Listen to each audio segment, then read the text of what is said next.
Please be seated.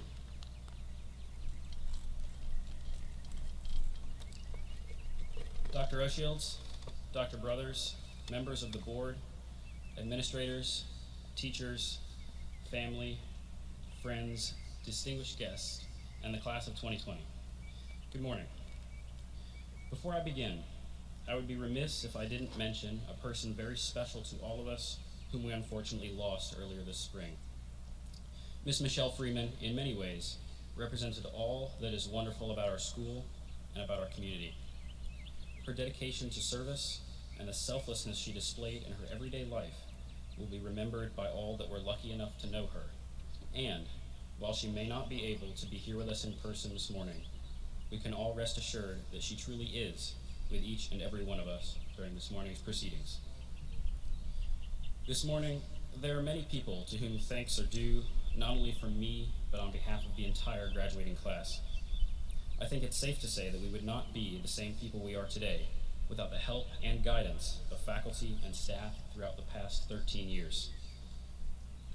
To our preschool and elementary school teachers, thank you for giving us the foundation for everything we've learned. You taught us how to read, how to count, and how to make friends. You saw the potential we had and set us up for success in the future, the results of which are seen here this morning. To our middle school teachers, thank you for putting up with us. I think we can all recognize that it takes a special type of person to teach middle school, and that we are all the better as a result of your efforts.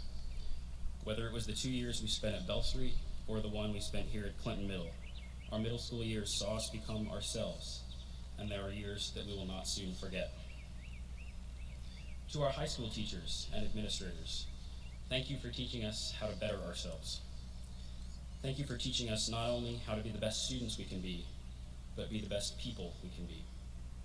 You showed us that high school is, in many ways, an exercise in becoming an adult and a warm-up for college, whether it be getting to class on time or not procrastinating all of your assignments until the night before they're due. You can tell the last part definitely worked because I, as a matter of fact, wrote the rough draft for this speech the night before it was due. The people we encountered throughout high school are and will always be special to us.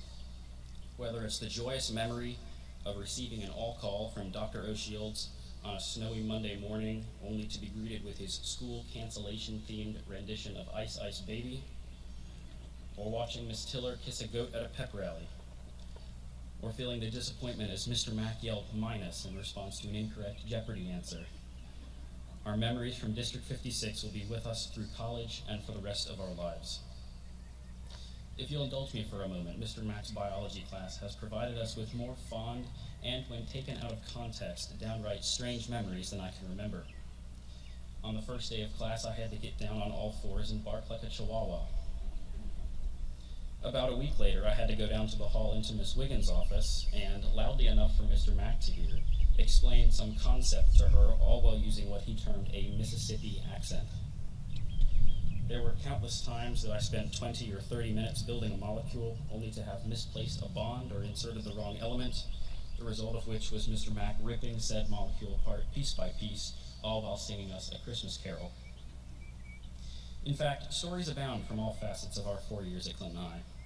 There's Miss Wiltberger and her favorite form of discipline, making you stand in a corner. There's homecoming sophomore year, when our float, which is a Back to the Future style DeLorean made entirely out of cardboard, melted in the sun 2 days before the homecoming parade. There's the hours we spent playing grudge ball in Coach Bryson's class. There's the lights going off in the middle of the Lawrence football game earlier this fall.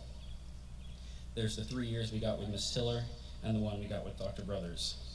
There's the loss of our beloved flex time and calling Dr. Brothers the warden.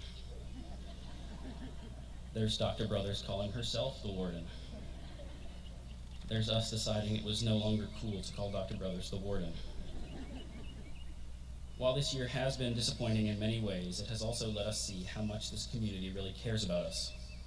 Senior night last night, the parade we had a few weeks ago, the banners for spring athletes downtown, and the signs that adorned everyone's front yards meant a lot to us and showed us that Clinton cares about us more than we may have initially realized. For this, on behalf of the entire graduating class, I'd like to say thank you. Now, this is the part of the speech during which I'm supposed to impart some sort of wisdom onto you that you'll hold and treasure for the next steps of your life. The only problem with this is that just because I'm giving this speech this morning, that doesn't mean that I necessarily possess said piece of wisdom for me to tell you in the first place. I too am both extremely excited and more than the slightest bit nervous about the part of our lives that is set to begin in just a few short months. Or they would be if they weren't spent in quarantine, but rather they will more likely be a few very long, very boring months. Regardless of how long it seems to take, August will eventually arrive. We'll be off to college, off to the military, or off to the workforce. We will truly begin to make our mark on the world. I know we'll do great things because we've been through so much just to be here this morning. We were born into a troubled and unsettled America, and in many ways that hasn't changed. It was us in the womb on September 11th, 2001. From school shootings to the war in Afghanistan, our childhood has seen its fair share of tragedies and hardships, not to mention the pandemic that we're currently right in the middle of. Even now, this can be seen in the form of unrest sweeping the nation following the cruel and unjust death of George Floyd in Minneapolis just 10 days ago. However, I think it's important to realize that there are plenty of things that we've experienced that are well worth celebrating as well.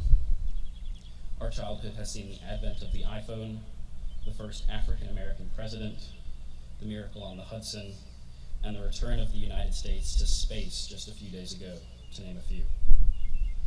Our class has not only enjoyed the good times, but we've also weathered the bad times, and I can confidently say that we are better off because of it. We know that we can make a difference. The only piece of wisdom I can give to my fellow graduates this morning is simple. You have the ability to change the world, so go do it. I am so privileged to have been able to spend the last 13 years with all of you, and I know that every single person graduating today will make a difference in the world. Congratulations, Clinton High School class of 2020. Thank you.